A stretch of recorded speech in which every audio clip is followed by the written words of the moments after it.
मुख्यमंत्री जी प्रगति यात्रा पे नहीं, इस बार बिहार के अंतिम दर्शन यात्रा पे आए हैं कि मेमोरी लॉस मुख्यमंत्री।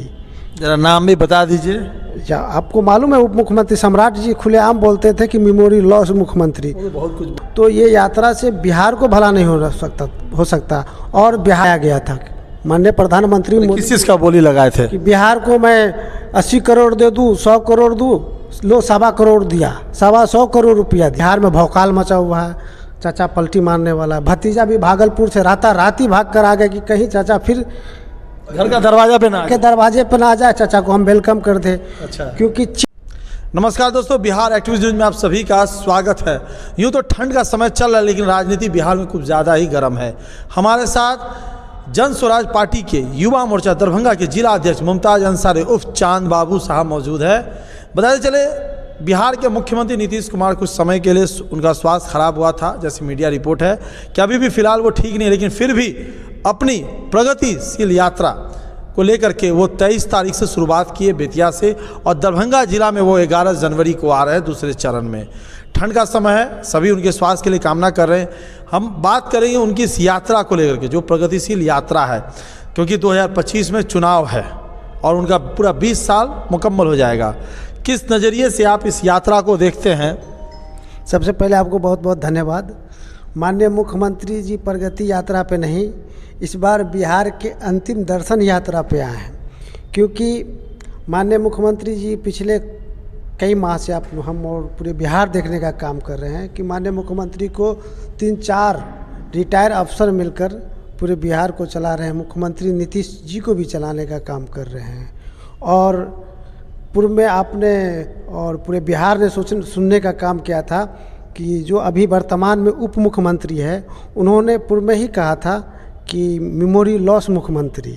जरा नाम भी बता दीजिए। आपको मालूम है उप मुख्यमंत्री सम्राट जी खुलेआम बोलते थे कि मेमोरी लॉस मुख्यमंत्री। बहुत कुछ बोलते थे, पगड़ी का भी बात तो चलिए। और ये यात्रा जो है उसी चारों अफसरों के द्वारा सुनियोजित तरीके से प्री प्लानिंग है, और किससे कहाँ मिलाना है, कहाँ कहाँ ले जाके फीता मुख्यमंत्री जी से कटवाना है, तो ये यात्रा का कोई मायने नहीं रहता। प्री प्लानिंग योजना सुनियोजित तरीके से जो योजना होता है वो या उस यात्रा को कोई मायने नहीं रखता है। ऐसे मुख्यमंत्री जी तो आँख से देखते ही होंगे। आँख से देखते हैं, लेकिन आप देख रहे हैं ना कि क्या देखते हैं और क्या बोलते हैं, है ना। पूरे बिहार को खुलेआम अपमान कराते हैं, पाँव छू देते हैं। हाँ, प्रधानमंत्री जनता के लिए छूते होंगे, जनता के लिए। और ABCD जो जिनको जहाँ मन पाता है वहीं पाँव छू देते हैं। तो बहुत तरह की बात है, सुनियोजित तरीके से ये प्लानिंग पदाधिकारियों का है। तो ये यात्रा से बिहार को भला नहीं हो सकता। और बिहार के लोकसभा में बिहार के लोगों ने जनादेश दिया था मुख्यमंत्री जी को।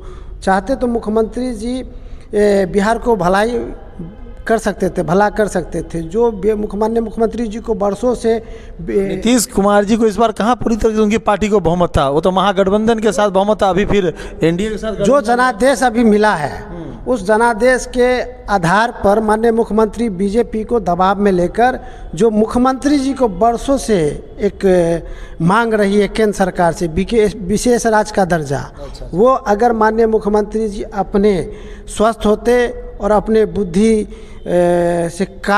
से काम करते होते, तो यकीनन हमें लगता था कि केंद्र सरकार से विशेष राज्य का दर्जा मिलने का आसार होता। लेकिन मुख्यमंत्री जी तो उनके सहयोगी विशेष पैकेज तो दिए जा रहा है। सहयोगी उप मुख्यमंत्री जी पहले का दिए थे मेमोरी लॉस मुख्यमंत्री, तो वो विशेष पैकेज पूर्व में भी दिया गया था, बोली लगाया गया था। माननीय प्रधानमंत्री किस चीज़ का बोली लगाए थे कि बिहार को मैं 80 करोड़ दे दूँ, 100 करोड़ दूँ, लो 1.25 करोड़ दिया, 125 करोड़ रुपया दिया।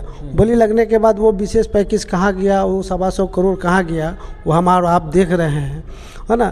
तो और मुख्यमंत्री जी अगर चाहते, स्वस्थ होते, तो बिहार में कर कारखाना खुलवाने का काम कर। बार बार कह रहे हैं स्वस्थ होते, अभी क्या अस्वस्थ है? स्वस्थ है तो तभी तो चल रहा है। अस्वस्थ है, चारों अफसर मिलकर माननीय मुख्यमंत्री जी को सुनियोजित तरीके से चला रहे हैं। और आप लोग पिछले कुछ दिनों से देख रहे हैं मीडिया के माध्यम से पूरा बिहार में भौकाल मचा हुआ है। चाचा पलटी मारने वाला है। भतीजा भी भागलपुर से रात ही भाग कर आ गया कि कहीं चाचा फिर घर का दरवाजा पे ना के दरवाजे पर ना आ जाए, चाचा को हम वेलकम कर दे। अच्छा। क्योंकि चिट भी और पट भी दोनों इन लोगों का बराबर है। ठीक है, बीजेपी से अगर नीतीश जी अलग होते हैं तो बीजेपी के लिए नीतीश कुमार खराब, और आरजेडी से आरजेडी से अलग होकर बीजेपी में जाते हैं तो आरजेडी के लिए बीजेपी तो वक्त ही बताएगा कि लेकिन समय आते ही सब वेलकम करने के लिए तैयार रहता है। भाई सत्ता सबको चाहिए, सत्ता कब भोग चाहता है आप, तो वेलकम क्यों ना हो। आप पिछले कुछ दिनों में पहले देखे हैं कि पूर्व केंद्रीय मंत्री अंबेडकर जी के सवाल पे पूरे विपक्ष में भौकाल मचा हुआ। उसी भौकाल की वजह से ये अफवाह और मीडिया में चल रहा है कि नीतीश कुमार कभी भी पलटी मार सकते हैं, उन पर कुछ भरोसा नहीं किया जा सकता है। तो हम ये कहना चाहते हैं, कोई विधायक मंत्री भरोसा नहीं, जनता तो भरोसा करती है, तभी तो मुख्यमंत्री चुन रही है। जनता में भी विश्वास है कि मुख्यमंत्री कब किधर पलटी मार देगा भाई, गारंटी उनका अब नहीं रहा। मतलब बिहार की राजनीति पूरी कॉमेडी हो गई है क्या? बिल्कुल कॉमेडी बना कर रख दिया गया, छोड़ दिया गया है।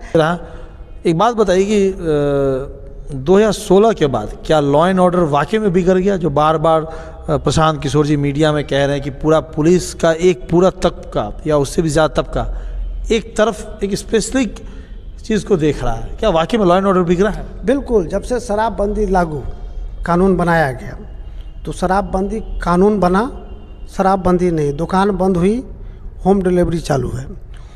उसी को लेकर प्रशासन का एक बड़ा तबका दारू माफिया के पीछे लगा हुआ है, और उसमें दो तरफ का प्रशासन है। एक दोहन का भी कर रहा है, माफिया को पकड़कर बटोरने का काम भी कर रहा है, और कुछ माफिया को ख़त्म करने का भी काम करने का कोशिश करता है, जिसकी वजह से लॉ एंड ऑर्डर आए दिन देख रहे हैं। दरभंगा में गोली चल रही है, पटना में दिन में गोली चलती है, फिर रात में चलता है, धनाधन चल रहा है, कितना हत्या हो गया है।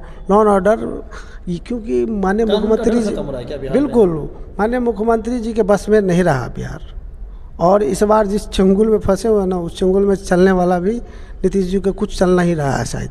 चलिए, ऐसे चुंगल में फंसे हैं नीतीश जी कि उनका नहीं चल रहा है। और जो सलाहकार है बिहार के मुख्यमंत्री नीतीश कुमार के, 4 सलाहकार प्रशांत किशोर ने भी, मुमताज़ अंसारी ने भी कहा, साथ साथ मुमताज़ अंसारी ने तेजस्वी यादव के भी सलाहकार के बारे में कहा कि यही सलाहकार है जो उनको मुख्यमंत्री का सपना पूरा करने से रोक रहे हैं। तो ये तो वक्त बताएगा, 2025 विधानसभा बताएगा। ये खबर कैसे लगी, क्यों राजद छोड़ करके मुमताज़ अंसारी ने जन स्वराज को ज्वाइन किया, इस खबर को देखिएगा, कमेंट्स बॉक्स में ज़रूर कमेंट करें।